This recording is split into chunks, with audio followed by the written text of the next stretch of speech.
If you spend enough time in a serious gym, or if you watch pro athletes warming up, you see this strange ritual. I know exactly what you're talking about, the slow, almost awkward-looking stuff. Exactly. It's not the heavy lifting or the sprints. It's someone holding a plastic pipe over their head, trying to do a really, really slow squat. Or they're stepping over a tiny imaginary hurdle like it's a tightrope. Yes. Yeah. And they're concentrating so hard, and you're thinking, what is that? It looks less like a warm-up and, honestly, more like a sobriety test. That's a perfect way to put it, a sobriety test for people in very expensive sportswear. But what we're likely seeing is the functional movement screen, the FMS. It's everywhere. The NFL, the military, physical therapy clinics. It's kind of the gold standard for this stuff. It absolutely is. It really shifted the conversation in fitness from just how much can you lift to, how well can you actually move? But here's the question that always gets me. Can doing a weird lunge on a 2x4 really tell you if you're going to tear your ACL?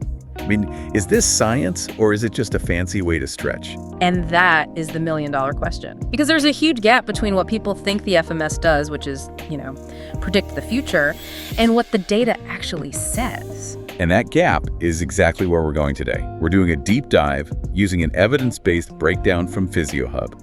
They've sifted through a ton of research to separate the hype from the reality. So the mission today is to figure out, is the FMS a crystal ball for injuries, or is it just a very complicated warm-up? The answer seems to be a little bit of both. Yeah. And neither. It's complicated. So let's start at the beginning. Yeah. For anyone who hasn't seen this, what exactly is the FMS? So at its core, the functional movement screen is a 7-part assessment, and the key word there is SCREAM. Not a test. Right. It's not a diagnostic tool. It's not an MRI. It was designed to look at very basic fundamental movement patterns. So it doesn't care how fast you are or how much weight is on the bar? Not at all. It's not about output. It's about quality. Do you have the basic mobility and stability to get into certain positions without, falling over or cheating? Okay, so quality over quantity. You said 7 parts. Walk us through them. I want to picture this. Okay, so it starts with the deep squat. But you're holding a light dowel rod over your head with your arms locked out. Ah, the overhead squat.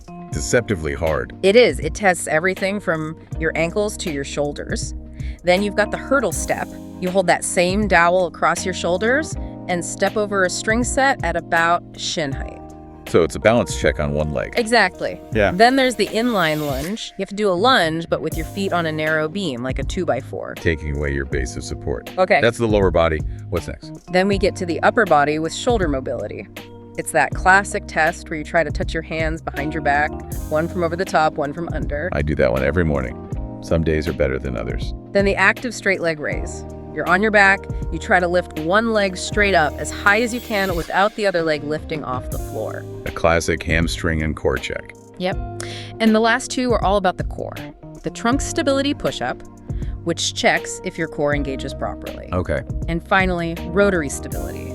You're on all fours, and you have to reach opposite arm and leg out without losing your balance. That one sounds like patting your head and rubbing your stomach at the same time. It can feel that way.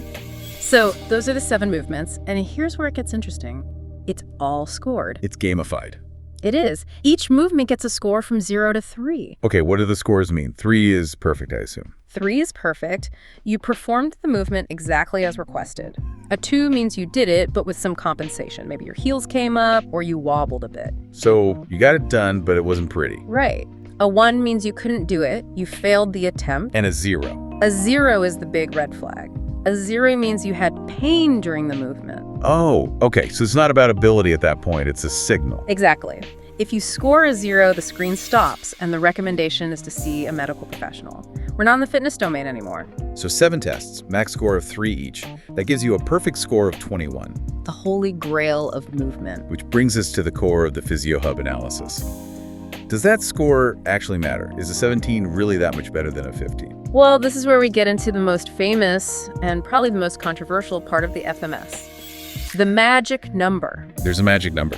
There is, or at least there was thought to be one. It's 14. 14. The early research and the prevailing wisdom for years was that if you scored 14 or lower out of 21, you were at a significantly higher risk of injury. So if you get a D+ on the movement test, you're in the danger zone. That was the idea. And Physio points to the studies that back this up.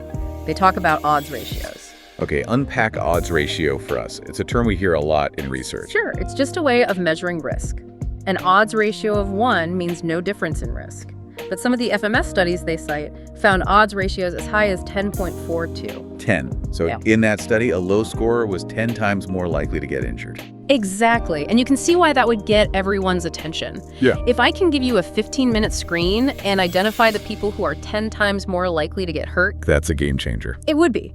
But, and this is a huge but, the evidence is really mixed. Here it comes. Other studies that Physio have reviewed found odds ratios of just 1.25, which is, barely a signal at all. So in one group, it's a massive warning siren, and in another, it's just background noise. Why the difference? Because injury is incredibly complex, right? It's not just about movement. It's about your training load, your sleep, your stress, your sport, sheer bad luck.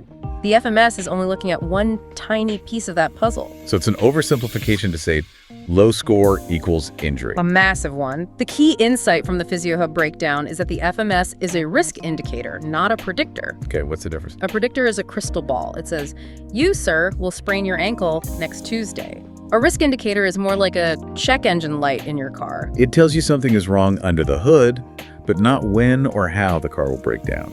Precisely. And this is where we have to get a little nerdy with two terms Physio Hub emphasizes: sensitivity and specificity. Let's do it. What's sensitivity? Sensitivity is the test's ability to correctly identify the people who will get injured. A perfect test would flag every single person who later gets hurt. It catches all the at-risk people, no false negatives. Right. Well, the FMS's sensitivity in these studies ranges from about 28% to 63%. Whoa, hold on. 28%? That seems really low. It's missing more than it's catching. In some cases, yes. A lot of athletes who ended up getting injured actually passed the FMS with flying colors. So a good score doesn't make you bulletproof. Not even close. And then there's specificity. That's the ability to correctly identify the people who won't get injured. That number often falls below 50%. So in some cases, it's literally a coin flip. If I have a low score, I might get hurt or I might not. As a pure prediction tool, yes. And that's the main criticism. Critics say, if it's no better than a coin flip, why bother? It's a fair question. Why are teams still using it then? Why did Physio Hub even do this deep dive if the numbers are so shaky? Because if you stop trying to use it as a crystal ball, you realize it's an incredible flashlight.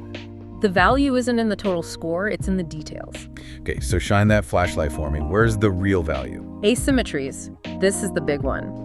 Remember that a lot of the tests, the lunge, the hurdle step, the shoulder mobility, are done on both your left and right sides. Right. The screen is brilliant at comparing them. Maybe your total score is a 16, which is fine.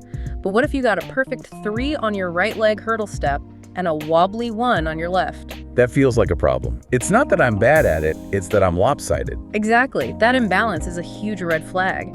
Even with a decent total score, that asymmetry means you're loading your body unevenly with every step you take, every jump you land. Over thousands of reps, that's a recipe for an overuse injury. And it's something you might not even notice in a normal workout because your body just compensates for it. We are masters of compensation. Yeah. The FMS strips those compensations away and forces you to show your weak links.